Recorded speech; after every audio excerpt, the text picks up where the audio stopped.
Friends, welcome back to Manthan's vlog. ನಾನು ಕಲಾ. ಎಲ್ಲರೂ ಹೇಗಿದ್ದೀರಾ ಸ್ನೇಹಿತರೆ? ನಾನು ಕೂಡ ತುಂಬ ಚೆನ್ನಾಗಿದ್ದೀನಿ. ಸೊ ಇದು ಬಂದು ಭಾನುವಾರದ ವ್ಲಾಗ್ ಆಗಿರುತ್ತೆ. ಭಾನುವಾರನೇ ಬೆಳಗ್ಗೆ ಬಾಗಿಲೆಲ್ಲ ತೊಳೆದು ರಂಗೋಲಿನ ಹಾಕ್ತಾಯಿದ್ದೀನಿ. ಪುಟ್ಟದ ರಂಗೋಲಿ 5ರಿಂದ 3 ಅಷ್ಟೇ, 5, 4, 3 ಈ ರೀತಿಯಾಗಿ ಚುಕ್ಕೆನ ಇಟ್ಕೊಂಡು ರಂಗೋಲಿನ ಹಾಕ್ತಾಯಿದ್ದೀನಿ. ಸೊ ನೋಡಿದ್ರೆ ಗೊತ್ತಾಗುತ್ತೆ ಯಾವ ರೀತಿ ಹಾಕೋದು ಅಂತ ಹೇಳಿ.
ಚೆನ್ನಾಗಿದೆಯಾ ರಂಗೋಲಿ? ಚಿಕ್ಕದಾಗಿದ್ರು ತುಂಬ ಚೆನ್ನಾಗಿತ್ತು ಅಂತ ನಾನು ಅಂದ್ಕೊತೀನಿ. ಇಷ್ಟ ಆಗಿದ್ದರೆ ಕಮೆಂಟ್ ಮಾಡಿ, ಓಕೆನಾ?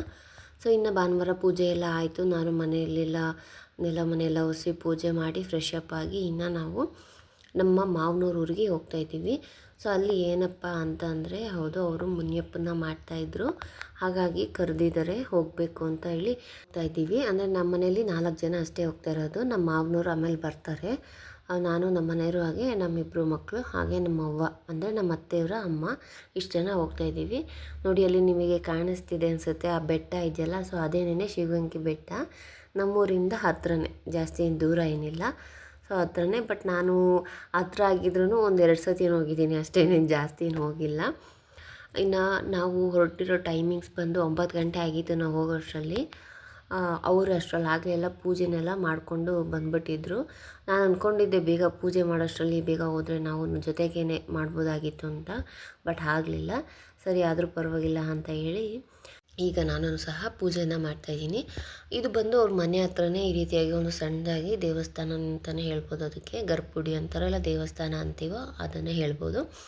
ಸಣ್ಣದಾಗಿ ಚಿಕ್ಕದಾಗಿದೆ, ಸ್ಟ್ರೈಟಾಗಿ ನಿಂತ್ಕೊಳೋಕ್ಕಾಗಲ್ಲ, ಅಲ್ಲಿ ತಲೆಗೆ ಹೊಡೆಯುತ್ತೆ, ಸ್ವಲ್ಪ ಚಿಕ್ಕದಾಗೇ ಇದೆ.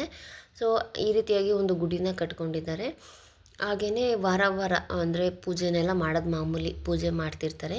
ಬಟ್ ಇವತ್ತು ಏನು ಸ್ಪೆಷಲ್ ಅಂತಂದರೆ ಅದೇ ಪೂಜೆ ಮಾಡಿ ನೈವೇದ್ಯ ಎಲ್ಲ ಮಾಡಿಟ್ಟು ಹಾಗೆಯೇ ಕೋಳಿನೆಲ್ಲ ಕೊಯ್ದು ಊಟಕ್ಕೆ ಕರೆದು ಊಟ ಬಡಿಸೋ ಅಂಥದ್ದಿರುತ್ತೆ ಇವತ್ತು. ಸೊ ನೋಡ್ತಿರ್ಬೋದು, ಚಪ್ರನೂ ಸಹ ಹಾಕಿದ್ದಾರೆ ಎಷ್ಟು ಚೆನ್ನಾಗಿ. ಮಾವಿನ ಎಲೆ, ಬೇವಿನ ಎಲೆದು ಹಾಗೆ ತೆಂಗಿನ ಗರಿಯಿಂದ ನೀಟಾಗಿ ಚಪ್ರನೆಲ್ಲ ಹಾಕಿದ್ದಾರೆ. ಇದು ಬಂದು ಅವರಿರೋದು ತೋಟದಲ್ಲೇನೆ. ಸೊ ಅಕ್ಕಪಕ್ಕ ಯಾವುದೂ ಮನೆ ಇಲ್ಲ, ಬರೀ ಅವ್ರದ್ದು ಒಂದೇ ಮನೆ ಇರೋದು. ಅಲ್ಲಿ ಮನೆ ಮುಂದೆ ಅಲ್ಲಿ ಕಾಣ್ತಿದೆಯಲ್ಲ ಮನೆ, ಅಲ್ಲಿಂದ ಇಲ್ಲಿ ಒಂದು ಸ್ವಲ್ಪ ಮುಂದೆ ಬಂದ್ರೇ ಇಲ್ಲೇ ದೇವಸ್ಥಾನ ಇರೋದು. ಪೂಜೆ ಎಲ್ಲ ಮಾಡಿದ್ದಾಯಿತು. ನಮ್ಮ ಮನೆಯವರು ತೆಂಗಿನಕಾಯಿ ಎಲ್ಲ ಹೊಡೆದು ಕೊಟ್ಟರು, ಅವರು ಸಹ ಪೂಜೆ ಮಾಡಿದ್ರು. ಸಿಂಪಲ್ಲಾಗೇ ಮಾಡಿದ್ದಾರೆ, ಏನು ಅಂತ ಗ್ರ್ಯಾಂಡ್ ಅಂತ ಏನು ಹೇಳೋದಿಲ್ಲ. ಸಿಂಪಲ್ಲಾಗಿ ಸಾಕು, ಇಷ್ಟು ಮಾಡ್ಕೊಂಡು ಹೋಗಬೇಕು, ವರ್ಷ ಮಾಡಬೇಕು. ನಾವೇನೋ ಒಂದು ದೇವರಿಗೆ ಅವ್ರನ್ನ ನೆನೆಸ್ಕೊಂಡು 4 ಜನಕ್ಕೆ ಊಟ ಹಾಕಬೇಕು, ಅದೇನೇ ಇರೋದು. ಸೊ ಪೂಜೆನ ಮುಗಿಸ್ಕೊಂಡು ಮನೆಗೆ ಹೊರಟ್ವಿ. ನಮ್ಮ ಅತ್ತೆಯವರು ನೋಡಬೇಕು, ನೀವು ರಂಗೋಲಿನ ಹಾಕಿದ್ರು ಜಯ ವಿಜಯ ಅಂತ ಹೊಸ್ಲ ಹತ್ರ. ಸೊ ಆ ರೀತಿ ಹಾಕ್ಬೇಕಂತೆ, ನನಗಂತೂ ಗೊತ್ತಿರಲಿಲ್ಲ. ಅವರು ಮನೆ ಗೇಟ್ ಹತ್ರನೂ ಬಾಗ್ಲ ಹತ್ರನೂ 2 ಹತ್ರನೂ ಆ ರೀತಿಯಾಗಿ ಬರೆದಿದ್ರು, ಜಯ ವಿಜಯ ಅಂತ. ಆ ರೀತಿ ಯಾರೆಲ್ಲ ಬರೀತಿದ್ದೀರಾ ಕಮೆಂಟ್ ಮಾಡಿ. ಸೊ ನಾನು ನೋಡೋಣ ಇನ್ಮೇಲೆ ಫಾಲೋ ಮಾಡ್ತೀನಿ. ಈಗ ಅಡುಗೆ ಪ್ರಿಪ್ರೇಷನ್ ಆಗ್ತಿದೆ. ಸಾಂಬಾರು ಮಾತ್ರ ಒಲೆಯಲ್ಲಿ ಬೇಯಿಸ್ತಿದ್ದಾರೆ. ಸೊ ಸೌದೆ ಒಲೆಯಲ್ಲಿ ಬೇಯಿಸಿದ್ರೆ ಚೆನ್ನಾಗಿ ಬೇಯಬೇಕಾಗಿದೆ, ಹಾಗಾಗಿ ಸೌದೆ ಒಲೆಯಲ್ಲೇ ಮಾಡ್ತಿದ್ದಾರೆ. ಇನ್ನು ಇದು ಮುದ್ದೆ ಮಾಡೋಕೆ ಇಟ್ಟಿದ್ದಾರೆ. ಇನ್ನು ಅದು ಯಾಕೆ ನೀರು ವೈಟ್ ಇದೆ ಅಂತ ಅಂದ್ಕೊಂಬೇಡಿ. ಅವ್ರೇನು ಮಾಡಿದ್ದಾರೆ ಅಂದರೆ ಅನ್ನ ಬಸ್ತಿರೋ ನೀರು ಇದೆಯಲ್ಲ ಅದರಲ್ಲೇ ಮುದ್ದೆ ಮಾಡೋದಕ್ಕೆ ಇಟ್ಟಿದ್ದಾರೆ ಅಷ್ಟೇನೆ. ನನಗೂ ಗೊತ್ತಿರಲಿಲ್ಲ ಈ ಥರನೂ ಮಾಡ್ತಾರೆ ಅಂತ. ಹೊಸ್ದಾಗಿ ಕಲಿತಾ ಇರ್ತೀವಿ ಒಂದೊಂದು ಅಲ್ವಾ. ಸೊ ಎಲ್ಲ ರೆಡಿ ಆಗಿತ್ತು. ಬೇಗ ಬೇಗನೆ ಮಾಡ್ಕೊಂಬಿಟ್ಟಿದ್ದಾರೆ ಎಲ್ಲ ಪ್ರಿಪ್ರೇಷನ್ಸು, ಏನಂತ ಲೇಟ್ ಅಂತ ಆಗಲಿಲ್ಲ. ಆಗಲೇ ಅಡುಗೆ ಅರ್ಧ ಆಗಿದೆ. ಇನ್ನು ಮುದ್ದೆ ಒಂದು ಮಾಡಿ ಸಾಂಬಾರು ಒಂಚೂರು ಬೆಂದ್ಕೊಂಬಿಟ್ರೆ ಮುಗೀತು ಅಡುಗೆದು. ಸೊ ಬೆಳಗ್ಗೆನೂ ಸಹ ಬಿರಿಯಾನಿ ಮಾಡಿದರು ನಮ್ಮ ಅತ್ತೆಯವರು, ಚಿಕ್ಕತ್ತೆ. ಸೊ ಬಿರಿಯಾನಿ ನಾನು ಊಟ ಅಲ್ಲೇ ಮಾಡಿಕೊಂಡೆ. ನಾನೇನು ಅಂದ್ಕೊಂಡೆ ಪೂಜೆ ಮಾಡಾದಮೇಲೆ ಊಟ ಮಾಡೋಣ ಅಂತ ಹಾಗೆ ಹೋಗಿದ್ದೆ. ಆಮೇಲೆ ಅಲ್ಲೇ ಬಿರಿಯಾನಿ ಮಾಡಿದ್ರಲ್ಲ ತಿನ್ಕೊಂಡ್ವಿ. ಇನ್ನು ರೈಸ್ ಆಗಿರ್ಬೋದು, ಕಾಳುಗೊಜ್ಜು, ಚಿಕನ್ ಫ್ರೈ, ಇಷ್ಟೇ ಸಣ್ಣ ರೆಸಿಪಿನೇ ಮಾಮೂಲಿ ಅಂತ ನಾವೇನು ಜಾಸ್ತಿ ಏನು ಮಾಡೋದಿಲ್ಲ. ಇನ್ನು ಮುದ್ದೆ ಒಂದು ಬಾಕಿ ಇದೆ ಅಂತ ಹೇಳಿದ್ನಲ್ಲ, ಅದು ತಿರುಗ್ತಾ ಇದ್ದಾರೆ. ಸೊ ಜನ ಇದ್ದಾಗ ಬೇಕಾಗೋಗ್ಬಿಡುತ್ತೆ ಕೆಲಸ. ಅವರು ಅಂದ್ಕೊತಿದ್ರು ಇನ್ನೂ ಯಾರೂ ಬಂದೇ ಇರಲಿಲ್ಲ, ಅಂದರೆ ಹಿಂದಿನ ದಿವಸನೇ ಬನ್ನಿ ಅಂತ ಹೇಳಿದರು, ಬಟ್ ಆಗಿರಲಿಲ್ಲ. ಹಾಗಾಗಿ ಇನ್ನೂ ಯಾರೂ ಬಂದಿರಲಿಲ್ಲ ಅಂತ ಅಂದ್ಕೊಂಡು ಬೇಜಾರು ಮಾಡ್ಕೊಂಡಿರ್ತಾರಲ್ವ. ಇವಾಗ ನಾವು ಕರೆದ್ರೂ ಅಷ್ಟೇನೆ. ಇನ್ನು ಸೌತೆಕಾಯಿ, ಈರುಳ್ಳಿ ಎಲ್ಲ ಹಚ್ಕೊತಾ ಇದ್ದೀವಿ. ಎಲ್ಲ ಪ್ರಿಪ್ರೇಷನ್ಸ್ ಮುಗೀತು ಅಲ್ಲಿಗೆ. ನಾನು ಜ್ಯೂಸ್ ಮಾಡ್ತಿದ್ದೆ. ನೀವು ಅನ್ಕೊಬೋದು ನೀವೇ ಕಾಣ್ತಿಲ್ಲ, ಬರೀ ಅವ್ರಿವ್ರು ಮಾಡೋದು ಮಾತ್ರ ತೋರಿಸ್ತಾ ಇದ್ದೀರಾ ಅಷ್ಟೇ ಅಂತ ಅನ್ಕೊಬೋದು. ನಾನು ಕೆಲಸ ಮಾಡ್ತಿದ್ದೆ, ಬಟ್ ಅಲ್ಲಿ ಯಾರಿಗೂ ವೀಡಿಯೋ ಮಾಡಿ ಅಂತ ಕೊಡೋಕ್ಕಾಗಲಿಲ್ಲ. ಹಾಗಾಗಿ ನಾನೇ ಖುದ್ದಾಗಿ ಎಲ್ಲ ಮಾಮೂಲಿ ಮಾಡಿಕೊಂಡೆ. ವೀಡಿಯೋಸ್ ಯಾವ್ದು ಬೇಕು ಅನ್ನೋದನ್ನು ಕ್ಯಾಪ್ಚರ್ ಮಾಡಿಕೊಂಡೆ ಅಷ್ಟೇನೆ. ಕರೆಕ್ಟಾಗಿ 12:30 1 ಗಂಟೆ ಅಷ್ಟರಲ್ಲೆಲ್ಲ ಊಟ ಬಡಿಸೋದಕ್ಕೆ ಸ್ಟಾರ್ಟ್ ಮಾಡಿದ್ವಿ. ಇನ್ನು ಎಲ್ಲ ಊಟ ಎಲ್ಲ ಮುಗೀತು. ನಾನು ಸುಮ್ಮನೆ ಹಾಗೆಯೇ ಸಂಜೆ ಟೈಮ್ ಆಗಿತ್ತು, ಅರೌಂಡು 4 ಗಂಟೆ ಅಂದ್ಕೊಳ್ಳಿ. ಹಾಗೆಯೇ ಈಚೆ ಬಂದ್ವಿ. ನಾನು ಹಾಗೆ ನಮ್ಮ ಅತ್ತೆ ಮಗಳು ಇಬ್ಬರೂ ಹೀಗೆ ಓಡಾಡ್ಕೊಂಡು ಬರೋಣ ಅಂತ ಹೇಳಿ. ಹಾಗೆ ಮಾವಿನಕಾಯಿ, ತೋತಾಪುರಿ ಮಾವಿನಕಾಯಿ ಚೆನ್ನಾಗಿತ್ತು ಅಂತ ಹೇಳಿ ಅವಳೇ ಕರ್ಕೊಂಬಂದಿದ್ಲು, ತೊಗೊಂಡೋಗಿವಂತೆ ಮನೆಗೆ ಅಂತ ಹೇಳಿ.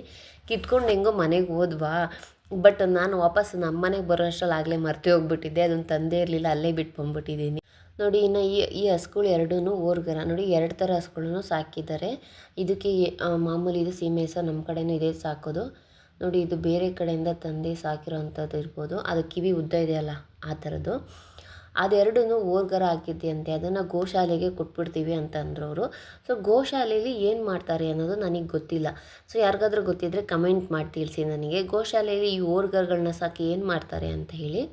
ಇನ್ನು ನೋಡಿ, ನಮ್ಮ ಮಾವನವರು ಇದು ಜೇನುತುಪ್ಪ ಸಾಗಣೆ ಮಾಡೋ ಅಂಥದ್ದು.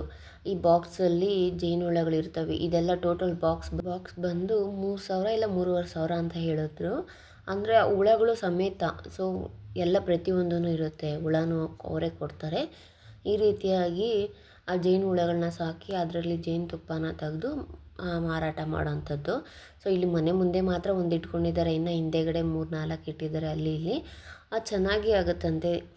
ಸೊ ನಾನು ಇದನ್ನೆಲ್ಲ ನೋಡಿರಲಿಲ್ಲ, ಬಟ್ ಇದೇ ಫಸ್ಟ್ ಟೈಮು ಈ ರೀತಿಯಾಗಿ ಮಾಡ್ತಾರೆ ಅನ್ನೋದನ್ನು ನೋಡಿ. ನೋಡ್ತಿರ್ಬೋದು ನೀವು ಹೇಗಿದೆ ಜೇನುಹುಳ ಅಂತ. ಸದ್ಯಕ್ಕೆ ಏನು ಕಚ್ಚೋದಿಲ್ಲ, ಇದು ಕಚ್ಬೋದೇನೋ, ಬಟ್ ನಾವಲ್ಲಿದ್ದಾಗ ಕಚ್ಚಿರಲಿಲ್ಲ. ಈ ರೀತಿಯಾಗಿ ತೆಗೆದ್ರು ಅಕಸ್ಮಾತ್ 2 ಈಚೆ ಹೋಗಿರ್ತೇವೆ ಅಂದ್ಕೊಳ್ಳಿ, ಮತ್ತೆ ತಿರ್ಗಾ ವಾಪಸ್ ಇಲ್ಲಿಗೆ ಬರ್ತವೆ, ಬೇರೆ ಎಲ್ಲೂ ಹೋಗೋದಿಲ್ಲ. ಈ ರೀತಿಯಾಗಿರುತ್ತೆ. ಸೊ ಇದಕ್ಕೆ ಮಿಷಿನ್ನು ಸಹ ಇರುತ್ತಂತೆ ಜೇನುತುಪ್ಪನ ತೆಗಿಯೋದಕ್ಕೆ. ನಾನು ಅದನ್ನು ನೋಡಿರಲಿಲ್ಲ, ಅಷ್ಟೊಂದಾಗಿ ಡೀಟೇಲಾಗಿ ನನಗೆ ಗೊತ್ತಿಲ್ಲ ಸ್ನೇಹಿತರೆ. ಸುಮ್ಮನೆ ಹಾಗೆ ಎಲ್ಲರೂ ಬ್ಯುಸಿಯಾಗಿದ್ರಲ್ಲ, ನಾನು ಹಾಗೆ ಸುಮ್ಮನೆ ಇದೊಂದು ಮಾತ್ರ ನೋಡಿದೆ. ನಾನು ನಮ್ಮ ಮನೆಯವ್ರಿಗೂ ಈ ಥರ ಮಾಡೋದಕ್ಕೆ ಇಂಟ್ರೆಸ್ಟ್ ಆಗಿದ್ದಾರೆ. ಸೊ ಅವರೂ ಸಹ ನೋಡ್ತಾ ಇದ್ರಲ್ಲ, ನಾನು ಯಾವ ರೀತಿ ಇರ್ಬೋದು ಅನ್ನೋದನ್ನು ನೋಡಿದೆ. ನಮ್ಮ ಮನೆಗೂ ತರಿಸ್ಬೇಕು ಅಂತಿದ್ರು ನಮ್ಮ ಮನೆಯವರು. ಅದೇನು ಮಾಡ್ತಾರೋ ಗೊತ್ತಿಲ್ಲ, ಮುಂದೆ ತಂದರೆ ಅಕಸ್ಮಾತ್ ನಿಮ್ಗೆ ಯಾವ ರೀತಿ ಮಾಡ್ಬೋದು ಏನು ಎತ್ತ ಅಂತ ಫುಲ್ ಡೀಟೇಲಾಗಿ ಹೇಳ್ತೀನಿ. ಸೊ ನೋಡಿ, ಇದು ಬಂದು ಕೋಳಿ ಶೆಡ್ಡು. ಅವ್ರು ಕೋಳಿನೂ ಸಹ ಸಾಕಿದ್ದಾರೆ. ಇವ್ರದ್ದೊಂಥರ ಜಾಯಿಂಟ್ ಫ್ಯಾಮಿಲಿ ಅಂತ ಹೇಳ್ಬೋದು. ಜಾಯಿಂಟ್ ಫ್ಯಾಮಿಲಿ ಅಂತಂದರೆ ಅಣ್ಣ ತಮ್ಮ ಇಬ್ಬರೇ ಇರೋದು, ಅವ್ರ ವೈಫ್ಸ್ ಇರ್ತಾರೆ, ತಿರ್ಗಾ ಅವ್ರಿಗೆ 2 ಮಕ್ಕಳು. ಸೊ ಎಷ್ಟಿದ್ದಾರೆ ಗೊತ್ತಾ, ಟೋಟಲ್ ಆಗಿ ಜನ ಇರ್ತಾರೆ. ಅದರಲ್ಲಿ ಇನ್ನು ಚಿಕ್ಕ ಹುಡುಗಿರು 2 ಸ್ಕೂಲಿಗೆ ಹೋಗ್ತಾರೆ ಅಷ್ಟೇನೆ. ಬಾಕಿ ಎಲ್ಲ ಇದೇ ಕೆಲಸ. ಅಂದರೆ ಸೀಬೆಹಣ್ಣು ಗಿಡಗಳು ಹಾಕಿದ್ದೇವೆ, ಅದನ್ನು ನೋಡ್ಕೊಳೋದಾಗಿರ್ಬೋದು, ಈ ಕೋಳಿಗಳದ್ದಾಗಿರ್ಬೋದು. ಹಸುಗಳು ಸಹ ಸಾಕಿದ್ದಾರೆ. ಪ್ರತಿಯೊಂದೂ ಅಂತ ಏನು ಫ್ರೀಯಾಗಿರೋದಿಲ್ಲ. ಕೆಲವೊಂದು ಟೈಮಲ್ಲಿ ಮಾತ್ರ ಫ್ರೀ ಇರ್ತಾರೆ, ಅಂದರೆ ಸೀಬೆಹಣ್ಣು ಯಾವಾಗಲೂ ಬರೋದಿಲ್ವಲ್ಲ. ಸೊ ಅವು ಸೀಬೆಹಣ್ಣು ಕಮ್ಮಿ ಆದಾಗ ಮಾತ್ರ ಫ್ರೀಯಾಗಿರ್ತಾರೆ. ಅದೇನಾದರೂ ಸ್ಟಾರ್ಟ್ ಆಯಿತು ಅಂದರೆ ಇನ್ನೂ ಫುಲ್ಲು ಬ್ಯುಸಿನೇ. ಸೊ ನೋಡಿ, ಕೋಳಿಗಳೆಲ್ಲ ಎಷ್ಟು ಚೆನ್ನಾಗಿ ಎಷ್ಟು ಜಾಸ್ತಿನೇ ಸಾಕಿದ್ದಾರೆ. ಆ ಜಾಗ ವಿಶಾಲವಾಗಿದೆ ಸ್ನೇಹಿತರೆ. ಇವ್ರ ಮನೆ ಹತ್ರ ಫುಲ್ಲು ತೋಟ ಇವ್ರದೇ. ಅಕ್ಕಪಕ್ಕ ಮುಂದೆಗಡೆ ಪ್ರತಿಯೊಂದೂ, ಈ ಕಡೆ ಸೀಬೆಹಣ್ಣು, ಅಲ್ಲೀಗ ಮುಂದೆಗಡೆ ಈಗ ಸಣ್ಣದಾಗಿ ಅಡಿಕೆ ಗಿಡಗಳನ್ನ ಹಾಕ್ಕೊಂಡಿದ್ದಾರೆ. ಚೆನ್ನಾಗಿರುತ್ತೆ ವಾತಾವರಣ. ಅಂದರೆ ಒಬ್ಬೊಬ್ಬರು ಇರೋದಕ್ಕೆ ಭಯ ಆಗುತ್ತೆ. ಒಂಟಿ ಮನೆ ಅಂದರೆ ಚಿಕ್ಕ ಹುಡುಗರನ್ನೆಲ್ಲ ಒಬ್ಬೊಬ್ಬರನ್ನೇ ಬಿಡೋದಕ್ಕಾಗೋದಿಲ್ಲ. ಒಂಟಿ ಮನೆ ಅಲ್ವಾ ಹಾಗಾಗಿ. ಬಟ್ ಈ ಬಾಕಿ ಟೈಮಲ್ಲೆಲ್ಲ ಎಲ್ಲರೂ ಇದ್ದರೆ ವಿಶಾಲವಾಗಿರುತ್ತೆ. ಹಾಗೆಯೇ ಫುಲ್ಲು ಗ್ರಿಲ್ಲೆಲ್ಲ ಹಾಕ್ಸಿದ್ದಾರೆ, ಏನು ಗೇಟೆಲ್ಲ ಭದ್ರವಾಗಿದೆ, ಬಂದೋಬಸ್ತ್ ಎಲ್ಲ ಇದ್ದಾವೆ. ನಾಯಿಗಳಂತೆ 3-4 ನಾಯಿಗಳು ಸಾಕಿದ್ದಾರೆ. ತುಂಬಾ ಚೆನ್ನಾಗಿದೆ ಇವ್ರ ಮನೆ ಹತ್ರ ವಾತಾವರಣ. ನಮಗಂತೂ ಟೈಮ್ ಹೋಗಿತ್ತೇ ಗೊತ್ತಾಗಲಿಲ್ಲ. ಹಂಗೂ ಅವರು ಇರಿ ಹೋಗಿರಂತೆ ಅಂತ ಹೇಳ್ತಿದ್ರು. ಬಟ್ ಇಲ್ಲ, ಹೋಗಲೇಬೇಕು ಮನೆ ಹತ್ರ ಅಂತ ಹೇಳಿ ಬಂದ್ವಿ ನಾವು. ನೋಡಿ ಕೋಳಿ ಅಂತ ಹೇಳಿದ್ನಲ್ಲ, ಅವರು ತಾತ ಹೇಳ್ತಿದ್ರು ತೊಗೊಂಡೋಗು ಮನೆಗೆ ಅಂತ. ನೆಕ್ಸ್ಟ್ ಟೈಮ್ ತೊಗೊಂಡೋಗ್ತೀನಿ ಅಂತ ಹೇಳ್ತಿದ್ಲು. ಇನ್ನು ಇದು ಬಂದು ರಾಮಫಲ ಅಂತ ಹೇಳ್ತಾರೆ. ಸೇಮ್ ಸೀತಾಫಲ ಥರನೇ ಇರುತ್ತೆ. ಇದನ್ನು ತಿಂದರೆ ದೇಹ ತಂಪಾಗುತ್ತೆ, ತುಂಬಾ ಚೆನ್ನಾಗಿರುತ್ತೆ. ಅಂಥ ಸ್ವೀಟ್ ಏನಿರೋದಿಲ್ಲ, ತಿನ್ನೋದಕ್ಕೆ ಚೆನ್ನಾಗೇ ಇರುತ್ತೆ, ಒಳ್ಳೆಯದು ಅಂತ ಹೇಳಿ 2 ಕಿತ್ಕೊಂಡ್ವಿ ನಾವು. ಅದಿನ್ನ ಮರದಲ್ಲಿ ಇನ್ನೇ ನೆಕ್ಸ್ಟ್ ಹಣ್ಣಾಗುತ್ತೆ ಅನ್ನೋವಾಗ ಕಿತ್ಕೊಬೇಕು. ಜಾಸ್ತಿ ಹಣ್ಣಾದರೂ ತಿನ್ನೋಕ್ಕಾಗಲ್ಲ, ಚೆನ್ನಾಗಿರಲ್ಲ ಅಷ್ಟೊಂದಾಗಿ. ಸೊ ಇನ್ನೇನು ಹಣ್ಣು ಆಗ್ತಿದೆ ಅಂದಾಗಲೇ ಕಿತ್ಕೊಂಡು ಸ್ವಲ್ಪ ಹಣ್ಣಾದ್ರೇ ಸಾಕು. ಸೊ 2 ತೊಗೊಂಡು ಬಂದ್ವಿ ನಾವು. ಇನ್ನು ಅಲ್ಲಿಂದ ನಾವು ಹೊರಟ್ವಿ. ಅದೇ ಊರಲ್ಲೇ ನಮ್ಮ ಮಾವನವರ ತಂಗಿನೂ ಸಹ ಇದ್ದಾರೆ. ಸೊ ಅವ್ರ ಮನೆಗೂ ಹೋಗಬೇಕಾಗಿತ್ತು. ಏನು ಗೊತ್ತಾ, ಇವ್ರಿಗೆ ಬಂದರೆ ಒಬ್ಬರ ಮನೆಗೆ ಹೋಗಿ ಇನ್ನೊಬ್ಬರ ಮನೆಗೆ ಹೋಗ್ದಲೇ ಹಂಗೆ ವಾಪಸ್ ಬರೋಕ್ಕಾಗೋದಿಲ್ಲ. ಸೊ ಅಲ್ಲೂ ಹೋಗಿ ಸ್ವಲ್ಪ ಹೊತ್ತು ಕೂತ್ಕೊಂಡು ಟೀ ಕಾಫಿ ಕುಡ್ಕೊಂಡು ಹೋಗಬೇಕಾಗತ್ತೆ ಅಲ್ವಾ. ಸೊ ಇನ್ನು ಏನಂದರೆ ಬೇಜಾರು ಮಾಡ್ಕೊತಾರೆ, ನೋಡಿ ಇಷ್ಟು ದೂರ ಬಂದು ನಮ್ಮ ಮನೆಗೆ ಬರ್ದಂಗೆ ಹೋದ್ರಲ್ಲ ಅಂತೇಳಿ. ಅಲ್ಲಿ ಹೋಗಿ ಒಂದು 10 ನಿಮಿಷ ಏನೋ ಇದ್ವಿ ಅಷ್ಟೇನೆ. ಇಲ್ಲಿ ಜ್ಯೂಸ್ ಮಾಡಿದ್ಲು, ನಿಂಬೆಹಣ್ಣು ಜ್ಯೂಸಲ್ಲೂ ಜ್ಯೂಸ್ ಕುಡ್ಕೊಂಡು ಮನೆ ಕಡೆ ಹೊರಟ್ವಿ. ಸೊ ಇಷ್ಟ ಆಗಿತ್ತು. ಇವತ್ತಿನ ವ್ಲಾಗ್ ನಿಮಗೆಲ್ಲ ಇಷ್ಟ ಆಗಿರುತ್ತೆ ಅಂತ ಅಂದ್ಕೊತೀನಿ. ಇಷ್ಟ ಆಗಿದ್ದರೆ ಪ್ಲೀಸ್ ಲೈಕ್ ಮಾಡಿ. ಹಾಗೆ ಇನ್ನೂ ಯಾರೆಲ್ಲ ನನ್ನ ಚಾನಲ್ನ ಸಬ್ಸ್ಕ್ರೈಬ್ ಮಾಡದೆ ನೋಡ್ತಾ ಇದ್ದೀರೋ ದಯವಿಟ್ಟು ಸಬ್ಸ್ಕ್ರೈಬ್ ಮಾಡಿ ನನಗೆ ಸಪೋರ್ಟ್ ಮಾಡಿ ಅಂತ ಕೇಳ್ಕೊತೀನಿ. ಯಾಕಂದರೆ ನಿಮ್ಮ ಸಪೋರ್ಟ್ ನನಗೆ ತುಂಬಾ ಮುಖ್ಯ ಆಗಿರುತ್ತೆ ಸ್ನೇಹಿತರೆ. ಸೊ ನೀವು ಅಂದ್ಕೊಬೋದು ಏನು ಒಂದು ವಿಡಿಯೋ ಮಾಡಿ ಅಪ್ಲೋಡ್ ಮಾಡೋದು ಏನು ಸುಲಭ ಅಂತ ಅಂದ್ಕೊಂಡಿರ್ಬೋದು. ಬಟ್ ಖಂಡಿತ ಅಷ್ಟೊಂದು ಸುಲಭ ಅಲ್ಲ ನೀವು ಅಂದ್ಕೊಂಡಾಗೆ. ಸೊ ನಾನು ಮಾಡಿರೋ ಒಂದು ಸಣ್ಣ ಕೆಲಸನ ಆಗಿರ್ಬೋದು, ಆ ಒಂದು ಎಫರ್ಟ್ಗೆ ಒಂದೇ ಒಂದು ಲೈಕ್ ಕೊಡಿ ಅಂತ